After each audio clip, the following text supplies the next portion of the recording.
Jesus, I would say no doubt lived as a person, but to the extent of what he did, I'm not sure. If he comes walking into where I work, shows me the signs of the stigmata and tells me he's the Son of God, I might start believing. I don't believe in God, first of all.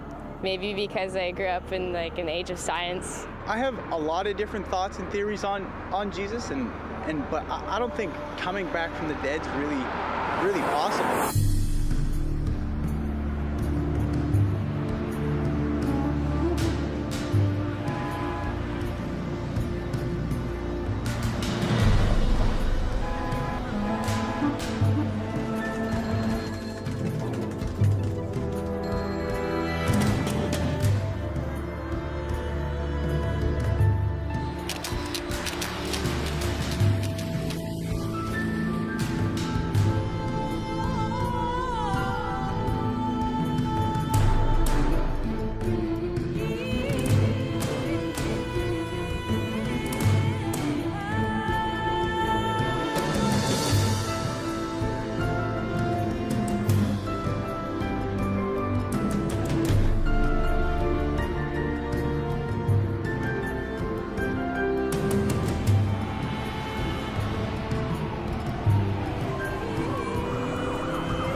I just thought the idea of an all-powerful, all-loving creator of the universe was just an absurd idea on the surface of it. It wasn't even worth my time to check out. As far as Jesus was concerned, I thought that if he existed, and I wasn't sure whether or not he ever did, he was probably a nice guy, he was probably an excellent teacher, but he certainly wasn't the Messiah, and he certainly wasn't the Son of God.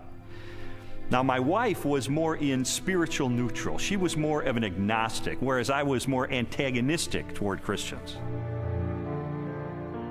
I just didn't know where all the pieces fit together. I didn't know who Jesus was or how he fit into the picture. Lee was antagonistic towards God. I was simply confused. There really was no room for God in my relationship with Leslie when we were dating and when we got married, but you know what? We were happy. We didn't have any problem with that.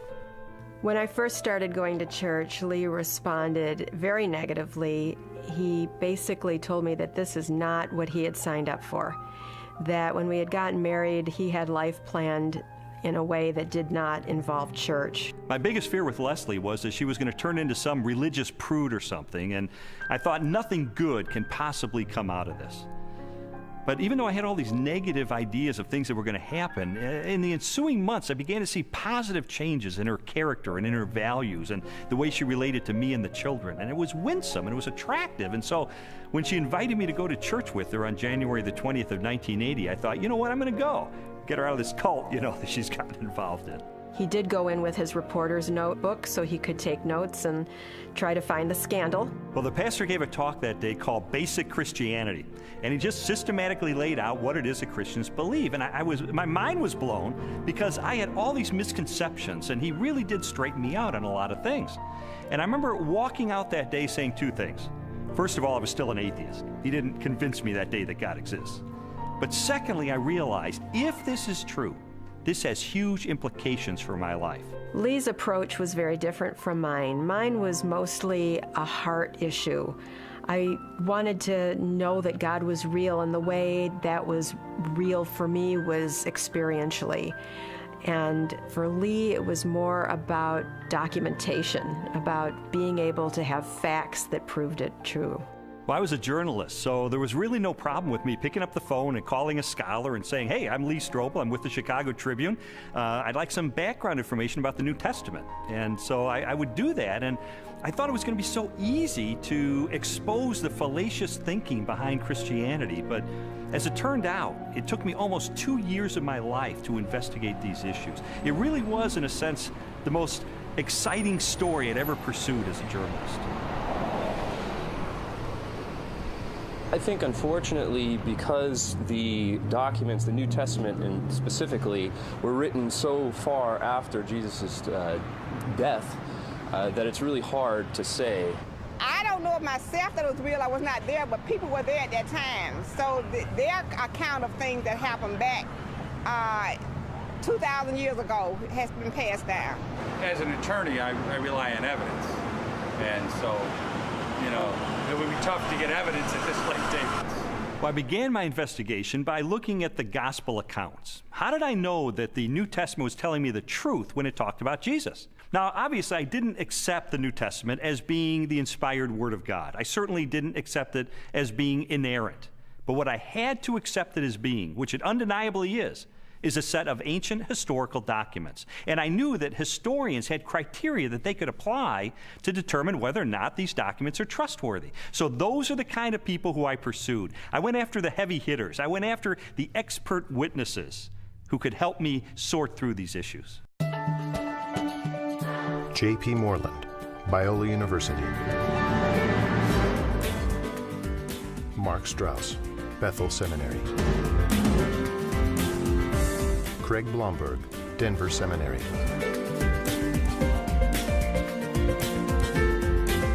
Craig Evans, Acadia Divinity College. N.T. Wright, Bishop of Durham, United Kingdom. Over the last 250 years, it's been common coin in Western culture that, oh, you can't believe what's said in the Gospels. You know, it's even made into musicals. The things that you're liable to read in the Bible, they ain't necessarily so. And that skepticism has wormed its way into much modern culture, and indeed into many Christian circles, many church circles, where they'll say, well, Matthew probably made this bit up, or Luke just added this bit on the end of the parable, or whatever it is. I and others have spent some of the best years of our lives researching what was actually going on in Palestine in the first third of the 1st century AD, and trying to get inside the minds of 1st century Jews, 1st century Romans, different Jewish parties and movements, etc., etc. And the more that I have tried to do that, the more I've found that what you find in Matthew, Mark, Luke, and John comes up in 3 dimensions and says, my goodness, this actually belongs. It makes sense. It fits. It gives us very vivid portraits of who these people were and what they were doing. The New Testament Gospels are biographies of Jesus. While the authors do not identify themselves in the text, from very early in the Christian era, the Gospels have been attributed to Matthew, a disciple or follower of Jesus, Mark, a colleague of Peter, also a disciple, Luke, a historian and confidant of the Apostle Paul, and John, a disciple of Jesus. Both Matthew and John were among the 12, Jesus' closest followers, and constant companions throughout his ministry. They would have personally observed most of the events they described in their Gospels. Mark and Luke were also contemporaries of Jesus and wrote their biographies based upon information provided by many eyewitnesses.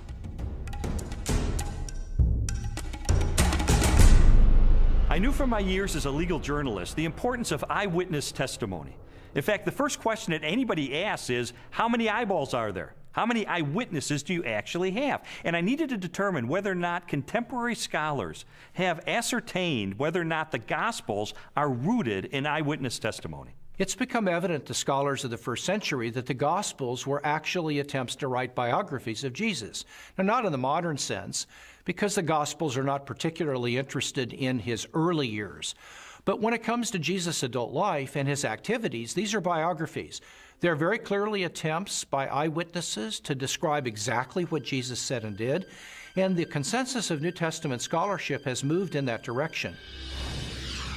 Many have undertaken to draw up an account of the things that have been fulfilled among us, just as they were handed down to us by those who from the first were eyewitnesses and servants of the Word. Luke chapter 1, verses 1 and 2. Luke's Gospel begins with a prologue. It's actually one of the finest Greek sections in the whole New Testament. Luke was clearly a literary artist. But in that prologue, he points out that he has carefully investigated the material that he presents in the Gospels, that he's checked with eyewitness accounts, those who are actually present. If you read that prologue and you see this is the work of a historian, this was someone who has done his research. Therefore, since I myself have carefully investigated everything from the beginning, it seemed good also to me to write an orderly account for you, most excellent Theophilus, so that you may know the certainty of the things you have been taught. Luke chapter 1, verses 3 and 4. You have to understand that people in the first century valued eyewitness testimony. And this is why, from the 2nd century on, it was important to the early church fathers that the people who were alleged to have written the Gospels actually wrote them, and that they were eyewitnesses of the things they wrote. We have actually very early attestation of the authorship of the Gospels. The early church father Papias, for example, as recorded by the church historian Eusebius, identifies Mark's Gospel as essentially the eyewitness account of Peter. Well, Papias was a disciple of the Apostle John, so we are only one generation removed from Jesus himself. That's a pretty close testimony, and strongly suggesting that, in fact, the Gospels are based on eyewitness accounts. Now, of course, it's not what you would have seen if you had a video camera there, because, after all, if you put a video camera on a street corner, even in Washington, you'd get politicians coming to and fro. You wouldn't actually have a story that would make sense. You'd have a string of random, unsorted events. That doesn't mean that none of it happened, that it's all made up. It's just to acknowledge what is blindingly obvious, that it has been edited and no doubt shaped by the needs of the community, because people tell the sort of stories that they want to tell, because this matters to us urgently here and now. Most historians date Jesus' birth between the years 7 and 4 BC, and his death no later than AD 33. Jesus' public ministry began with the choosing of his disciples and lasted approximately 3 years, culminating in the Passion Week and his trial and death. Scholars generally agree that the Gospel of Mark was written first, sometime between the years 60 and 75 in the 1st century. Matthew and Luke were probably authored shortly after, followed by the Gospel of John. The New Testament Gospels are by far our earliest and most reliable records of Jesus of Nazareth. All of the New Testament Gospels were written in the 1st century. Not only are they remarkably close to the events themselves, but in fact, eyewitnesses are still around. If they were passing on untruths, if they were not passing on reliable history, then we would expect eyewitnesses to say, wait a minute, this isn't what happened. But eyewitnesses are around. Eyewitnesses could confirm what they said. All of the gospel writers either were eyewitnesses or interviewed eyewitnesses to gain the information that they gained about Jesus Christ. As I scrutinized the gospel accounts even further, I realized that it was important to find out not just whether or not the information was rooted in direct and indirect eyewitness testimony, but I needed to know, was this information reliably preserved during the time period before it was finally written down? We have to put ourselves into the ancient world without modern media, without even a print-based culture in which the only and the standard way of preserving information was through oral tradition, most of which was memorized. Young rabbis were often forbidden to comment on a passage of Scripture until they had memorized it perfectly. In fact, it was not uncommon for rabbis of Jesus' time to commit the entire Torah to memory. I've sometimes heard people say, look, I've been in a situation where I whisper something to someone, they whisper it to someone else, and it goes through 10 or 11 people, and by the time the last person tells what was said, it's totally different from what I told the first person. And we can't trust the Gospels for the same reason, because it was transmitted over a long period of time. That illustration is really a bad analogy, and you have to understand that the first century apostles who passed on information about Jesus were deeply concerned to get this information correct, because they saw it as sacred holy tradition. It wasn't about what Joe was eating for dinner last Wednesday night. In our day of instant media and everything has to be on film or tape recorded, we are more skeptical of oral tradition, but we don't really understand the nature of oral tradition. Oral tradition is a community event. A story is passed down by individuals within that community. Well, if they get it wrong, you've got an entire community that's going to correct them. So it is self-correcting all the way. These stories were passed on reliably because they were passed on by the community of disciples. In fact, we now have scholarly studies that have been done of oral cultures, and we know that through several generations, oral tradition can be preserved and passed on without changing a thing. Even though I became convinced that ancient cultures could pass along oral tradition reliably over time, I still had an obvious objection to the New Testament, and that was, isn't it really filled with contradictions? One of the issues people often raise is the question of apparent contradictions between the Synoptic Gospels, where there's a parallel story. For example, Matthew tells the story of 2 blind men being healed, whereas in Mark's account there's only 1 blind man. How can we get this contradiction? The vast majority of these apparent contradictions, however, are quite easily resolved. Mark describes only one of the 2 blind men, the one who is most prominent, obviously, or perhaps even the one who became a disciple of Jesus and became prominent in the later church. So most of these apparent contradictions are quite easily resolved. Had every single account given us exactly the same detail, we might have accused them of some form of collusion, of having gotten together and carefully planned out how they were always going to tell the story with the exact number of details, but then one doesn't have independent testimony at all. It's natural when you have multiple eyewitnesses to the same event. You're going to get different perspectives, and that's okay. You want that. What you're looking for is a core to the testimony that's the same, that's consistent, even though there may be some variation in the incidental details. If you're in a court of law and you have multiple witnesses come in and testify to the exact same thing, the first objection that's brought up is to say collusion. They got together. They orchestrated their testimony, and their credibility is shot. The earliest known copies of the Gospels were written on sheets of papyrus and scrolls made of animal skins. They are among the oldest existing manuscripts of antiquity. The Codex Sinaiticus was authored between AD 330 and 350. It contains almost all of the New Testament and a significant portion of the Old, while the Codex Vaticanus from the same era is a nearly complete Greek copy of the entire Bible. A papyrus fragment from the 18th chapter of John dates to AD 125, less than a single generation after the Gospel was originally written. When I found out that we have no original survivors of the manuscripts of the New Testament, I became very skeptical.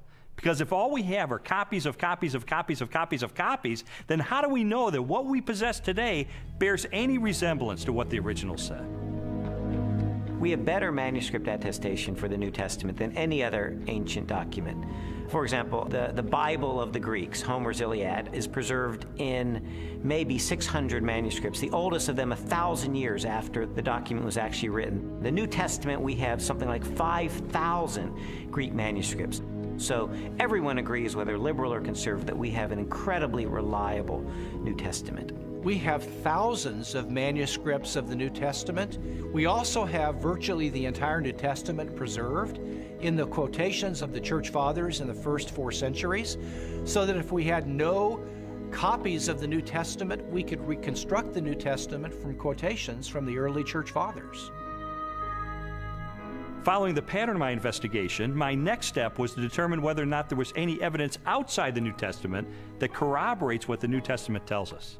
Jesus, of course, wasn't the emperor of the Roman Empire. He wasn't some autocrat that had conquered half of the world, but he did leave an impact in his own environment and created a movement that grew from there. And there is a remarkable amount of documents and corroboration. Josephus refers to him.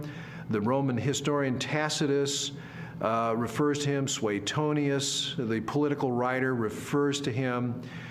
Critics refer to him. And so it's like a stone thrown into a pond. The ripples go out and everywhere are felt. It's a very impressive record taken as a whole. In AD 93, the Jewish historian Josephus published his work, Antiquities of the Jews. Scholars generally agree that the following text accurately records Josephus' record of Jesus. Now there was about this time Jesus, a wise man, for he was a doer of wonderful works, a teacher of such men as received the truth with pleasure. He drew over to him both many of the Jews and many of the Gentiles. When Pilate, at the suggestion of the principal men amongst us, had condemned him to the cross, those that loved him first did not forsake him, and the tribe of Christians, so named for him, are not extinct to this day. In a court of law, the rebuttal case is an opportunity for the other side to present their evidence. Well, in recent years, there's been a proliferation of books and articles about the so-called Gnostic Gospels. And I wanted to figure out, does this represent the mainstream of academic scholarship? The Gnostic Gospels are a collection of religious writings from the 2nd and 3rd centuries. They blend the teachings of Jesus with a variety of ancient philosophical beliefs. According to the tenets of Gnosticism, the universe was the creation of a flawed and wicked God. Therefore, all matter was evil. Salvation from this world could only be attained through secret knowledge about the spiritual nature of man. There's been a lot of talk about the Gnostic Gospels, the Gospel of Mary Magdalene, the Gospel of Philip, the Gospel of Thomas.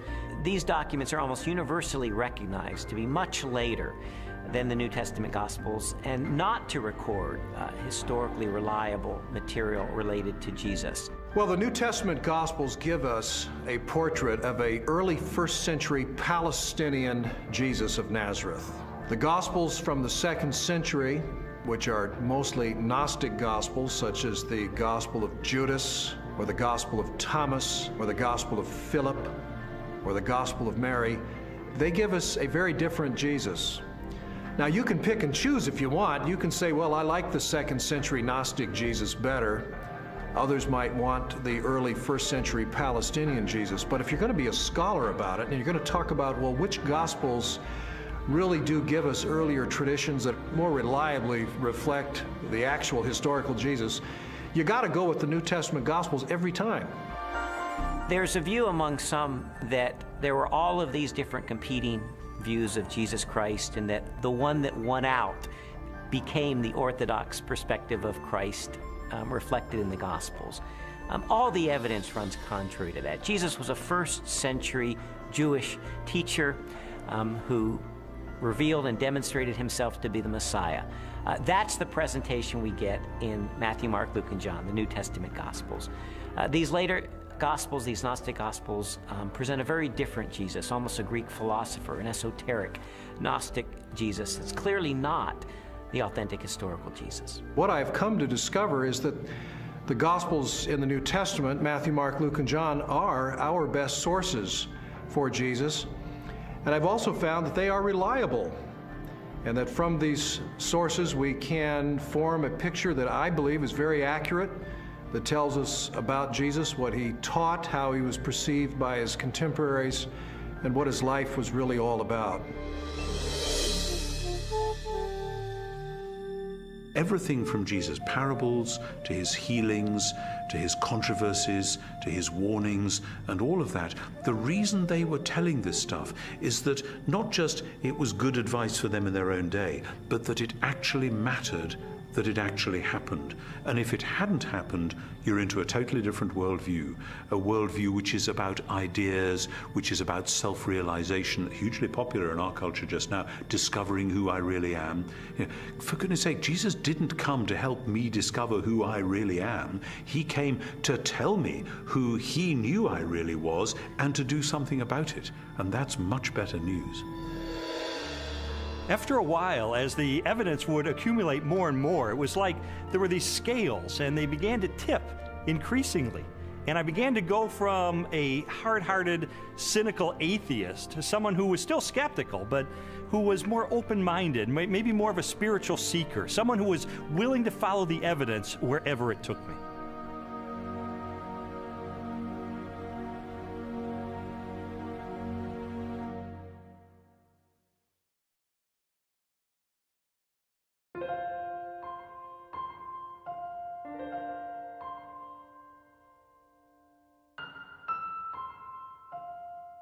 This whole time I was on this investigative journey, Leslie and her friends behind the scenes were praying because they knew that I was checking into the evidence. I was looking into these issues for myself, and they just wanted me to be open-minded about the evidence that I found.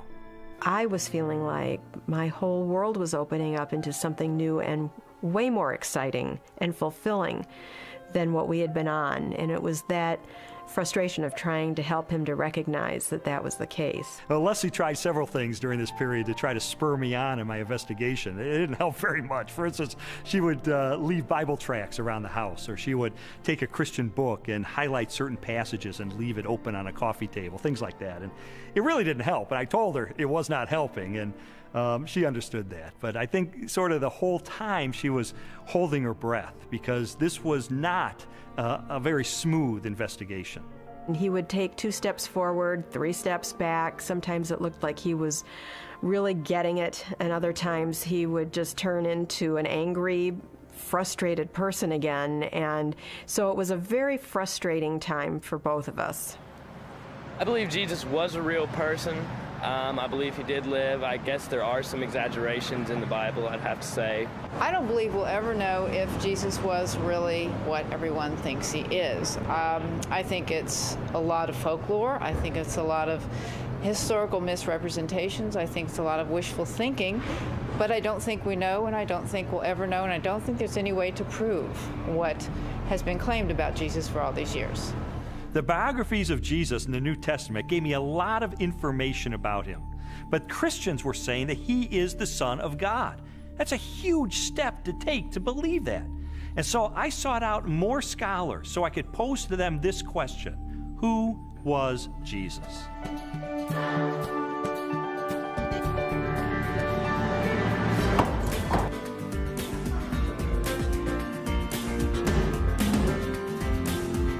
Michael Rydelnik, Moody Bible Institute.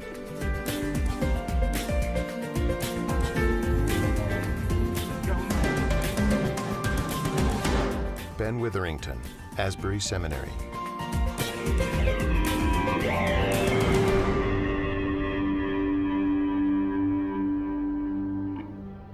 Now, this is one of the things I love about Jesus, and it says something to us. His identity is complex. He can't be pigeonholed. He fits no one formula. There's a lot of aspects to who he is.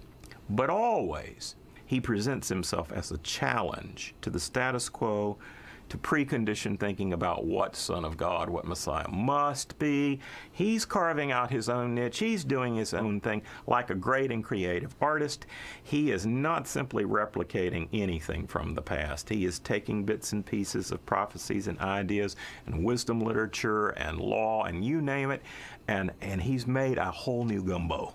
And he's serving it up, and people don't know what to think. He goes in a synagogue and says some of this stuff, and they go, wow, a new teaching, and with authority. Shazam!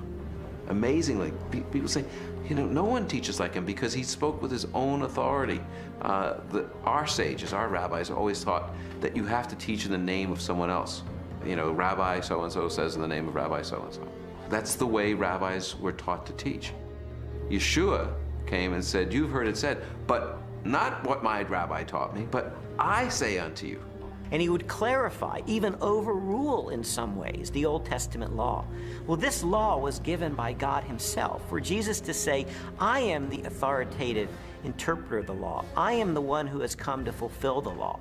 That's an extraordinary claim, a claim to essentially the authority of God.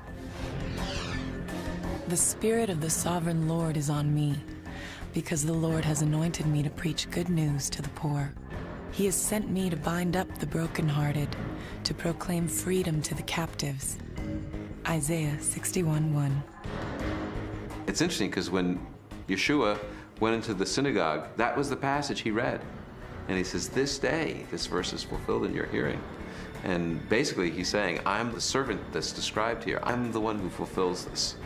Philip comes to Jesus and asks him to show us the Father, and Jesus says, the one who has seen me has seen the Father. Jesus clearly presents himself as the self-revelation of God. Those who meet Jesus are, in fact, meeting God. When Jesus is brought before Caiaphas, the high priest, and some of the Sanhedrin members that have gathered the evening that Jesus is arrested, they're trying to find incriminating evidence, they're trying to find incriminating testimony, and they're not doing real well. And finally, the high priest asked Jesus directly, tell us plainly, are you the Messiah, the Son of God?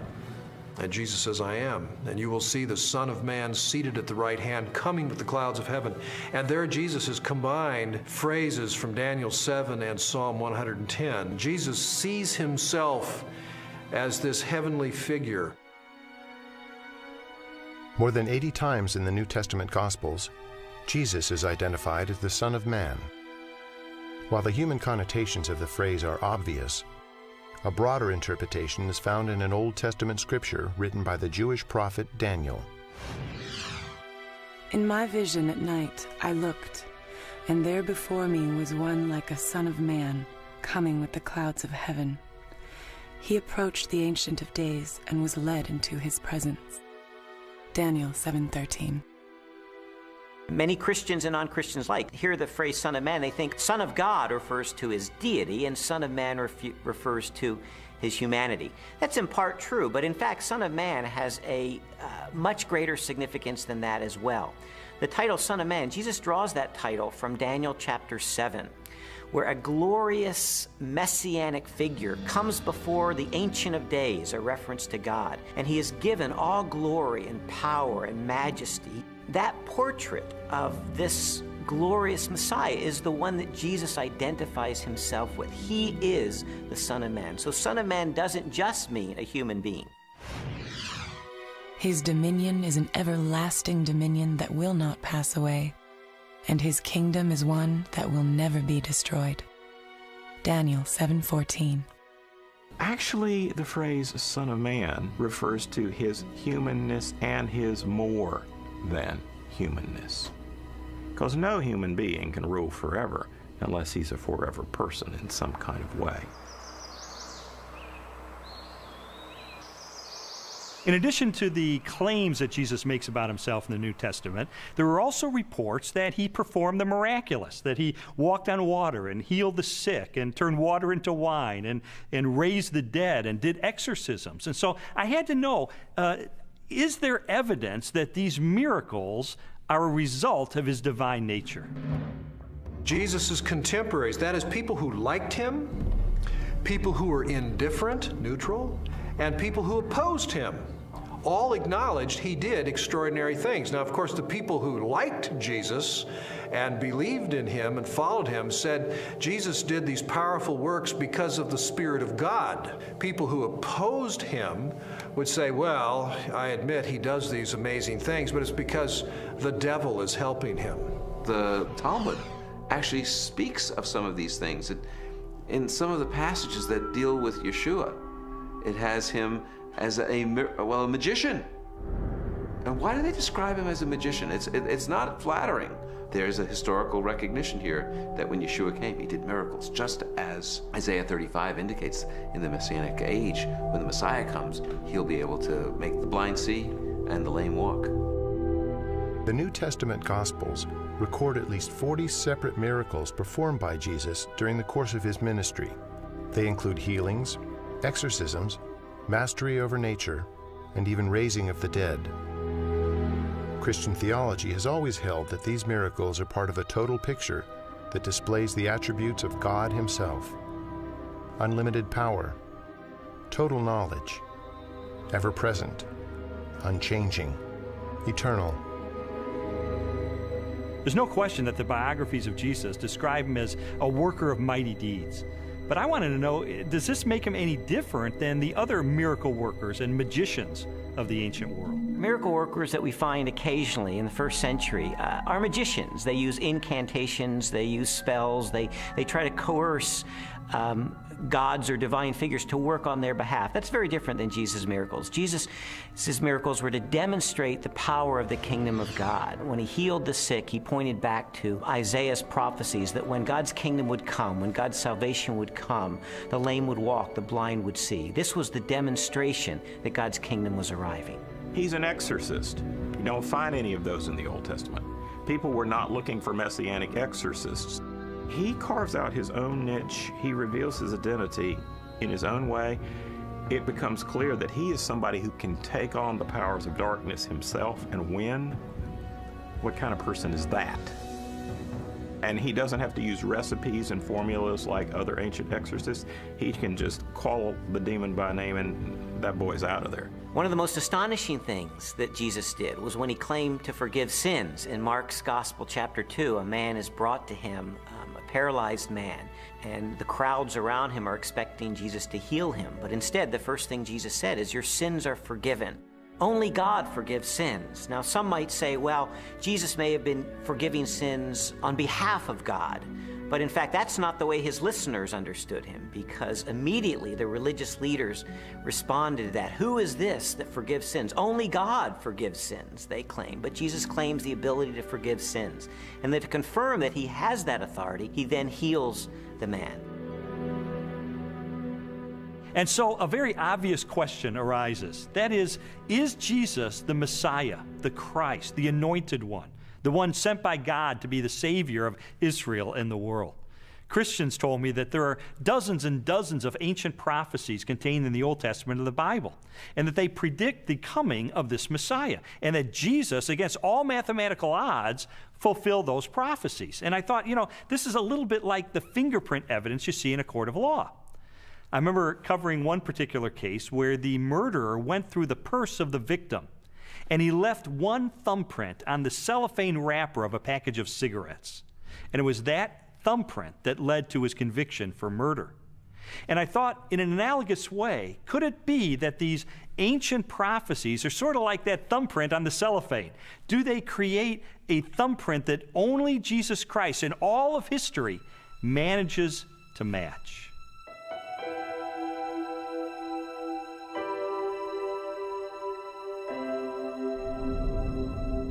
This is Yeshayahu 53:6, or Isaiah 53:6.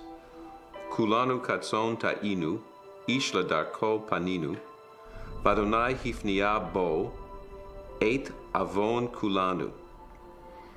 All of us, like sheep, have gone astray. Each of us has turned to his own way. But the Lord has laid upon him the iniquity of us all.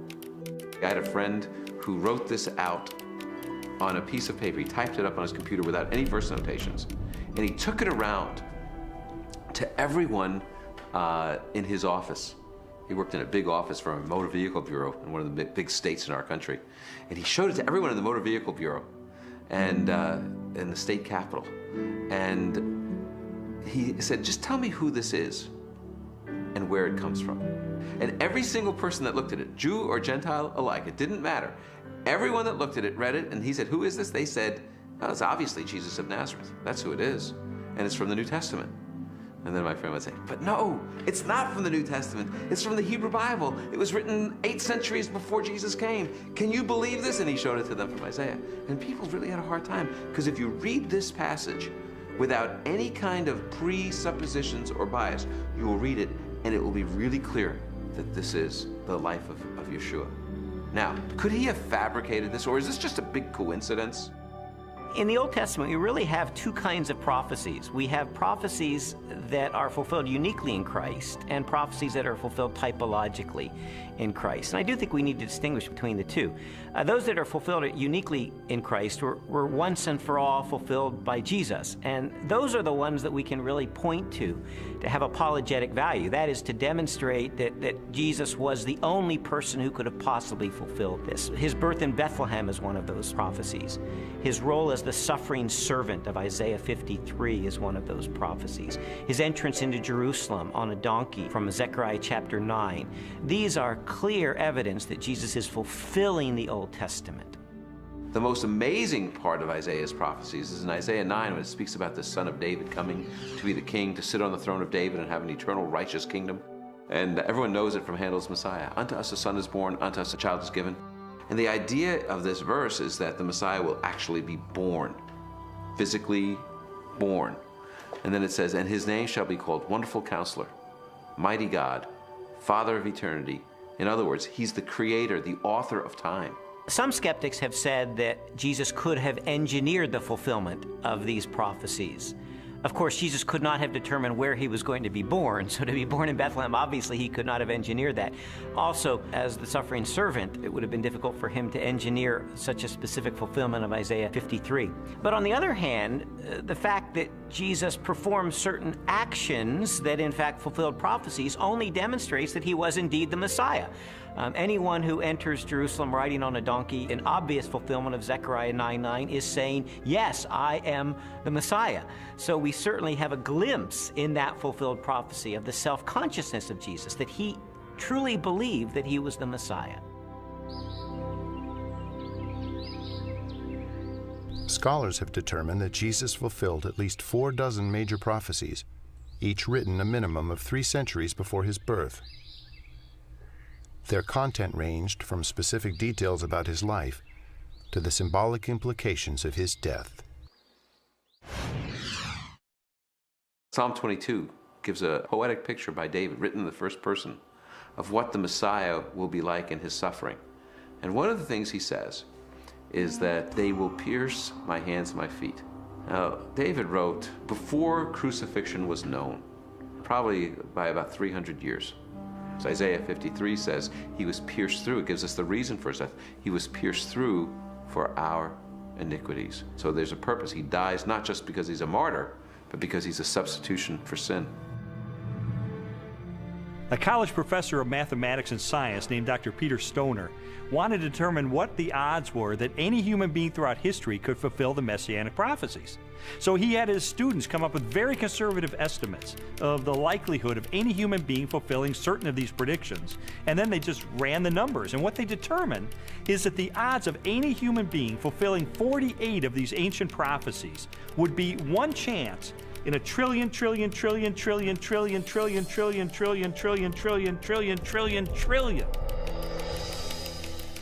It is mathematically virtually impossible. To me, just as significant as all of those unique prophecies that were fulfilled in Christ is the complete drama of the Old Testament. The fact that the Old Testament is the story, the narrative of God's redemptive movement, his movement to deliver and save humanity. And Jesus is the climax of that movement. He is the climax of salvation history, the one who brings it off to fulfillment. You read the Old Testament, it's building, building, building. Jesus arrives on the scene and he is the fulfillment.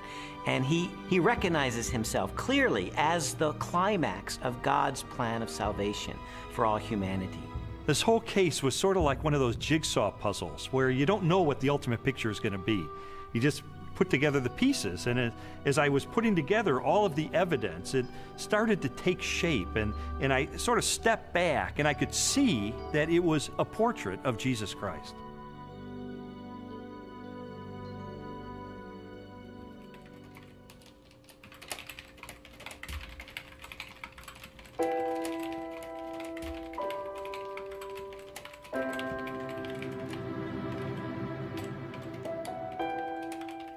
This was not just an intellectual journey.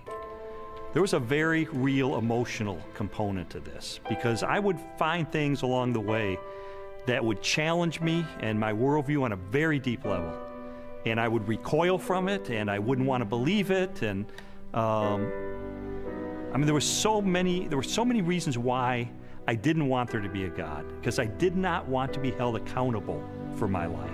I didn't know at the time why Lee was so angry. I thought it was just being stubborn. He says, after coming through it, that it was conviction.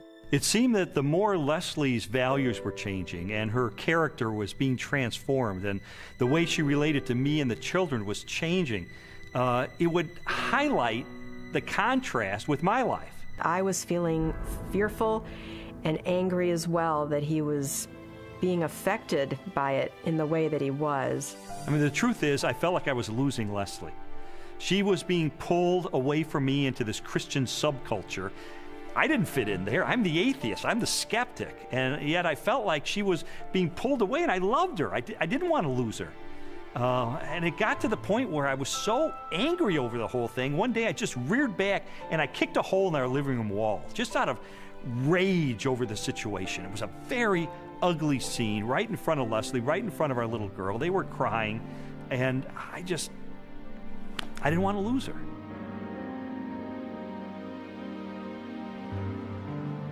Jesus's body was never found.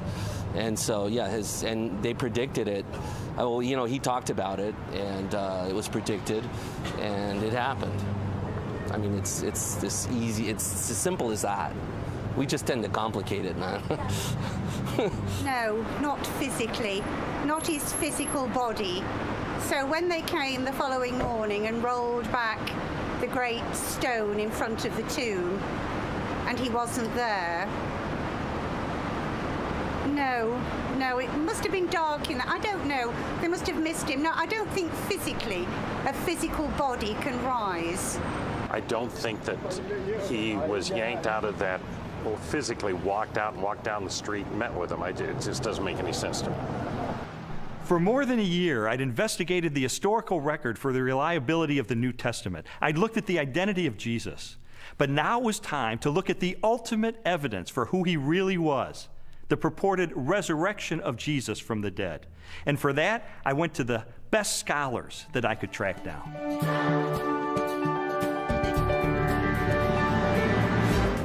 William Lane Craig, Biola University. Gary Habermas, Liberty University.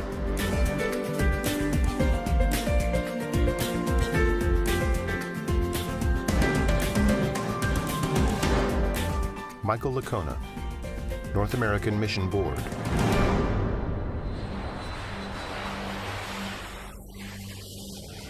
You see, while Jesus was on earth, he made some really radical claims. He claimed to be the uniquely divine servant of God, and he claimed that the only way that we could get to God would be through him. Now, I submit to you that if one of your professors made some claims like that, you would think that he or she was a few French fries short of a Happy Meal. Those are some really audacious claims. Well, a lot of Jesus critics responded to him the same way that you or I would respond to someone making those claims today. Oh yeah, pal? You really think that's who you are? Well, tell you what, why don't you show it to us? Why don't you give us a sign? Show us a miracle or something. And Jesus said, well, I'll give you one miracle, one sign, my resurrection from the dead. The resurrection of Jesus really is the pivotal event of history. Anybody can claim to be the Son of God, as Jesus clearly did. The question is, can you back it up?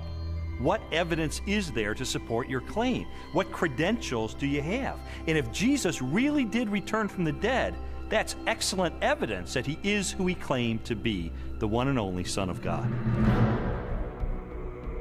To weigh the validity of Jesus' resurrection, we must first consider his death.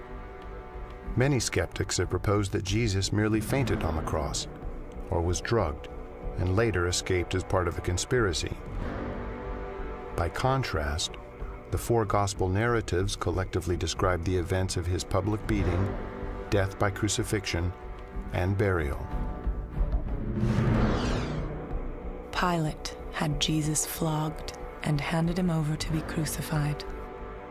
Mark 15:15. Chances of surviving crucifixion were extremely bleak. Crucifixion and the tortures that normally preceded it was the worst way to die in antiquity. A person was scourged to the point usually that their intestines, arteries, and veins were laid bare. And then after that, a person was dragged out where they were impaled to a cross or a tree and then left hanging there in excruciating pain. In fact, the word excruciating comes from the Latin, out of the cross. Jesus was being tried and executed as a rebel leader. Now, in the Roman army, if you were responsible for looking after one prisoner of war, even if he was a rather insignificant prisoner of war, if you let him get away, your life would be forfeit in place of his, and life was very cheap. If you were looking after the execution of a rebel leader and you let him get away, you're in deep trouble. You're not going back home to your wife and kids. No way, game over. The Romans were very, very good at killing people. They specialized in it. They prided themselves on it. Perhaps the most definitive statement of Jesus' death at the hands of the Romans is recorded in the Gospel of John. One of the soldiers pierced Jesus' side with a spear, bringing a sudden flow of blood and water. John 19:34. Medical experts have concluded that this account from John, an eyewitness of the crucifixion, is evidence that as he suffocated on the cross, Jesus' heart had ruptured.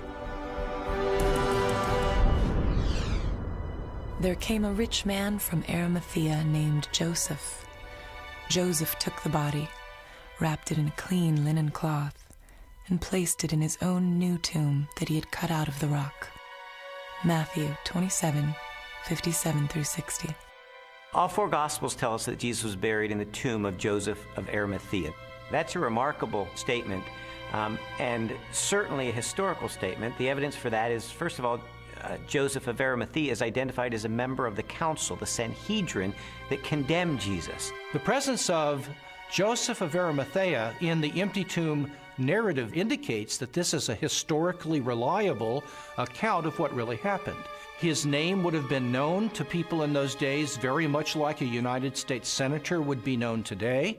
It would have been very clear where his tomb was, so that there would have been no question about the location of Jesus' burial. It also, I think, indicates that the burial account of Jesus could not have been made up. It is highly unusual to find that the person who alone has the courage to go to Pilate and give Jesus an honorable burial is not members of his family, faithful disciples who followed him to the end. Instead, it is a member of the Jewish Sanhedrin, the very high court, all of whom, Mark says, had condemned Jesus of Nazareth to the cross. The fact that it is Joseph of Arimathea who is the person responsible for giving Jesus an honorable burial is an awkward and embarrassing fact for the early church, and yet this tradition is faithfully preserved in almost all of the traditions that we have about the burial of Jesus.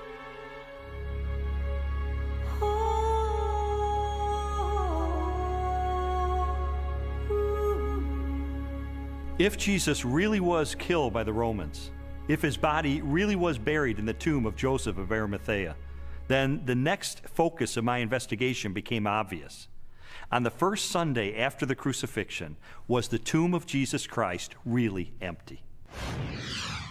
On the first day of the week, very early in the morning, the women took the spices they had prepared and went to the tomb.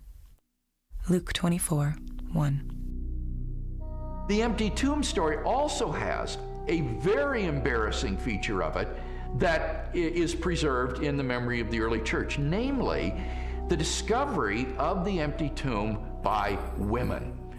Now, in order to appreciate this, you have to understand something of the status of women in Palestinian Jewish society. In that society, which was a patriarchal society, women were frankly second-class citizens. If you were going to invent an account about an empty tomb, then why on earth would you invent witnesses, primary witnesses, whom no one would believe? In fact, they would scoff at that later on. Supposing you were inventing the story of the resurrection of Jesus, many people have said, oh, this was all just dreamed up later on. Well, how would you have done that? The one thing you wouldn't have done would have been to have not only a woman, but a woman who's got nobody quite knows what, but a fairly shady past, as your prime witness. And yet there she is, Mary Magdalene, in Matthew, Mark, Luke, and particularly in John. And already by the middle of the 2nd century, the pagans are sneering, oh, this is just based on the testimony of hysterical women, you can't believe that. But the early Christians stuck to their story, they stuck to their guns, they stuck to the women. They said, this is how it was. Now, they just would never have made that up. And that actually has enormous ramifications. If this is how the story was, and they didn't change it to airbrush Mary out, then this really must have been what happened on that first Easter day. The chief priests devised a plan. They gave the soldiers a large sum of money, telling them, you are to say, his disciples came during the night and stole him away while we were asleep. Matthew 28, 12 and 13. Matthew reports that the Jewish authorities were claiming that the disciples of Jesus had stolen his corpse. And this is verified by Justin and Tertullian a little bit later on, saying that the Jewish leaders were still saying the same thing in their day. Now here's the question. If the body is still in the tomb, why are you saying that the disciples had stolen it? Well, if you think about that, The claim that the body was stolen confirms that Jesus' enemies acknowledged that the tomb was empty. If you've got a stolen body, you must have an empty tomb.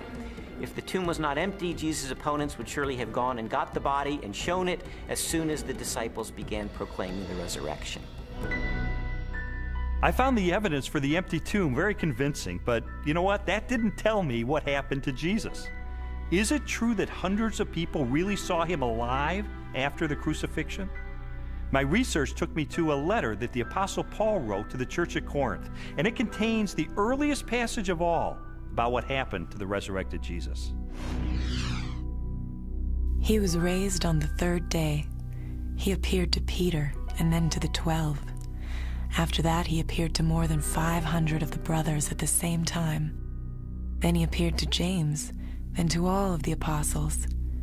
And last of all, he appeared to me.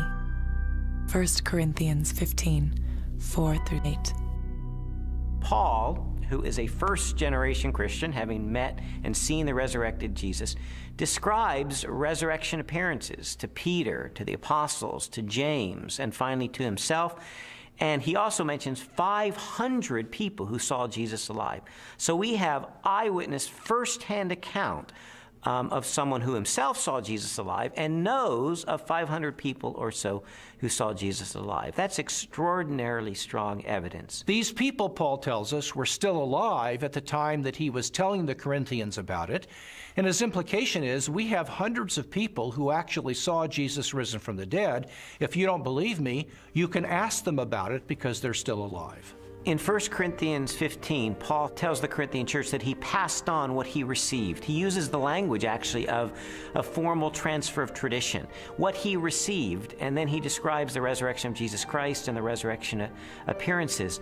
This confirms for us that the accounts of the resurrection were creedal tradition that were passed on to Paul.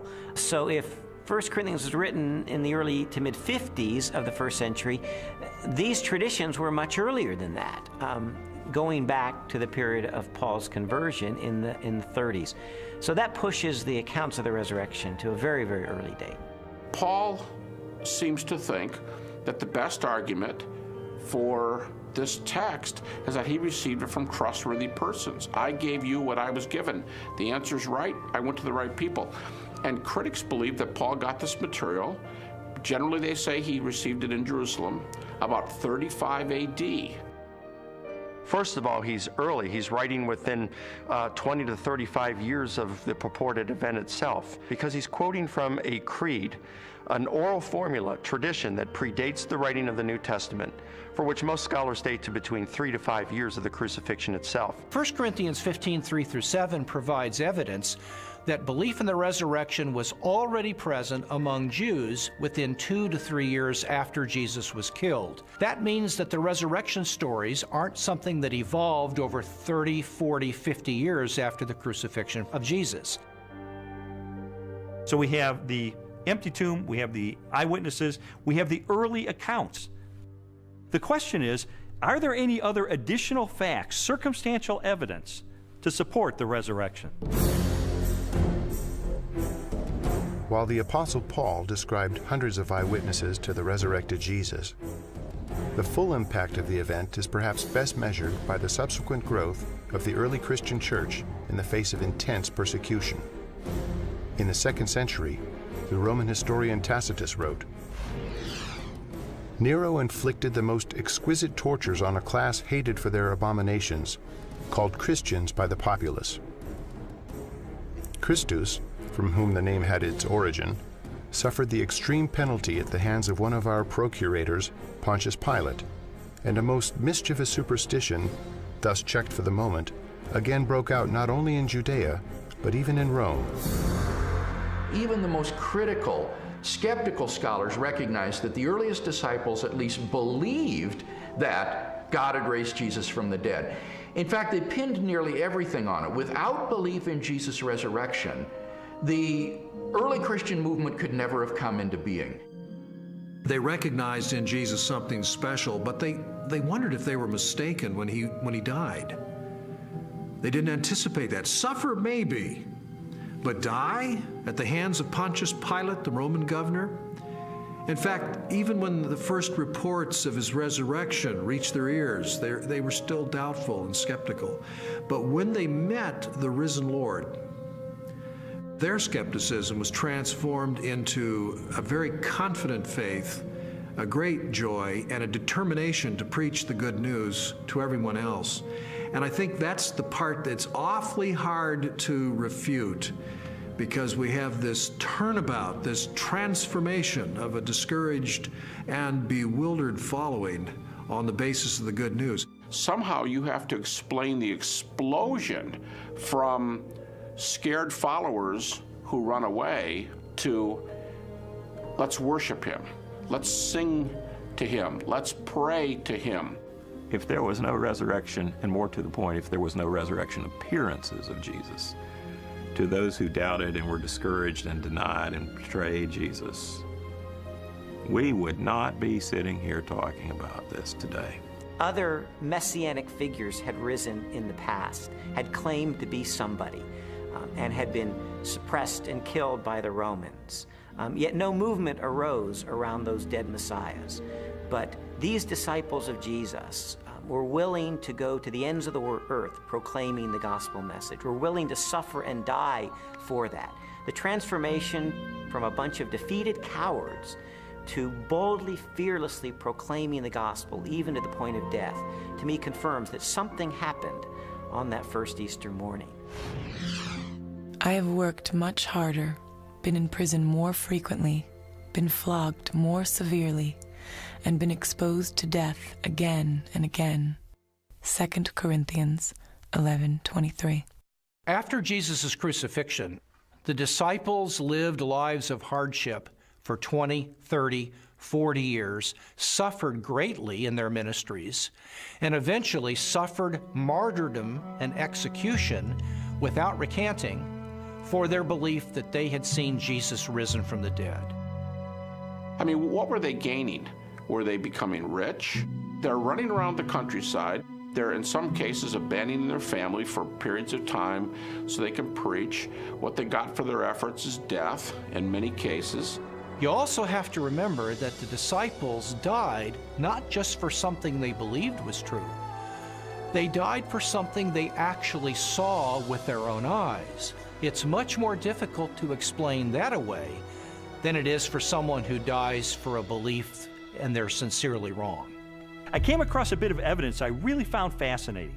Saul of Tarsus was a persecutor of Christians, and yet he later becomes the Apostle Paul, this incredible missionary. So I had to ask myself, what led to this radical transformation of these skeptics?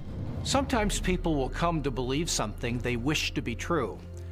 If you believe hard enough that a person is loving and kind, you can talk yourself into believing that, even though the person is not loving and kind. It's very, very difficult, however, to explain people coming to believe something that they're actually standing against. Now, in the case of James and Paul, they did not believe in Jesus before his crucifixion. In fact, they thought he was deranged, and they did not accept what he said and what he taught. Paul's a persecutor till he meets the risen Jesus. That's not the kind of testimony of someone who all gets together and say, hey, let's just cook this thing up. One of the certainties, it seems to me, related to the testimony of the apostles is that they truly believed that Jesus was who he claimed he was, and they truly believed that he had risen from the dead, because they were willing to die for that. Very few people are willing to die for something they don't really believe in, or something even worse that they know to be a lie. When Jesus was executed, his disciples were rightly afraid. They scattered. They were fearful for their own life. Their hopes had been dashed because they had believed Jesus was the promised one who was going to usher a new day in for Israel. Turned out he wasn't, because he was murdered by crucifixion under the authority of the Roman Empire. And yet, shortly thereafter, we find them taking a stand in Jerusalem, proclaiming that Jesus was the Messiah, the very Son of God. How do we explain that? How do we explain the fact that they were even willing to propagate this the rest of their lives and go to martyrs' deaths for their belief. The only rational explanation is that something happened to them between the death of Jesus and 3 days later, and according to their own words, it was that they saw Jesus risen from the dead for themselves. People have often said, and I think it's a perfectly fair position, that, okay, there aren't actually any good alternative hypotheses for how you explain the rise of early Christianity, but because we know as an absolute fact which we're not prepared to let go of, that nobody ever rises from the dead, then there must in fact be some other alternative hypothesis. And I want to say, okay, if you want to make the absoluteness of bodily death the cornerstone of your entire worldview, I actually can't stop you. If you choose to say, no, here I stand, death is the end, and nobody ever comes back from it, and that's just the way it is, well, that's where a lot of people were in the ancient world, it's where a lot of people are in the modern world. I think that that worldview is radically challenged by the strong evidence which points to the resurrection of Jesus, but it's up to somebody what they do with that challenge.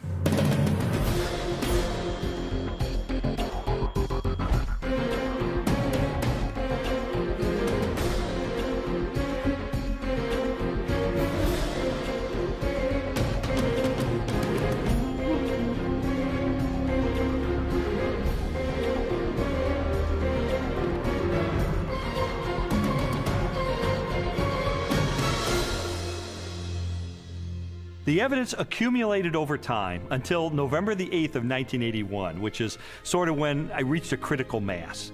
I remember going alone in my room, and I took a yellow legal pad and put a line down the middle, and on one side I started to list all of the evidence I had encountered for Jesus Christ being the Son of God, and on the other side all the negative evidence against that. And I wrote page after page, and finally I put my pen down and I said, wait a minute. In light of this avalanche of evidence pointing toward the truth of Christianity, it would require more faith for me to maintain my atheism than to become a follower of Jesus Christ. And so that's the moment that I decided, consistent with the evidence, the most logical, the most rational step I could take was a step of faith in the same direction the evidence was pointing, and put my trust in Jesus. And after I did that, I thought, you know, maybe Leslie would like to hear about this. I thought it was too good to be true. My heart was pounding. I was in tears. I was so excited. I just threw my arms around him and kissed him and hugged him and told him how I'd been praying and how lots of people had been praying that this day would come. She threw her arms around me and she said, "You hard-hearted son of a Baptist," she said, "I've been telling you this for 2 years. I mean, come on." And that began a transformational process for me, where over time, my philosophy and my attitudes, relationships, parenting, worldview, all of that began to change over time for good, really for good. When Lee became a Christian, his whole life started to change, to the extent that our 5-year-old daughter, who also saw those changes, went to her Sunday school teacher and told her that she wanted Jesus to do in her life what he had done in her daddy's life. Jesus said, "You shall know the truth, and the truth will set you free." And you know, that's my story. It was someone who said, I'm going to investigate this stuff with an open mind, let it take me wherever the evidence will take me.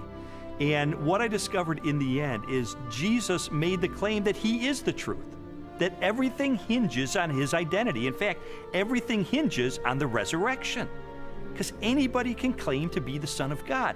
If Jesus really did return from the dead, then he is who he claimed to be, and that changes everything. But what about your own journey? I'd really encourage you, if you've never done it, to investigate the evidence for yourself, but make 3 resolutions up front. Number 1, make it a front burner issue in your life. Number 2, resolve to have an open mind, to go wherever the evidence takes you, even if it takes you to the very uncomfortable conclusion that Jesus is who he claimed to be. And then finally, resolve that once the evidence is in, you will reach a verdict in the case for Christ.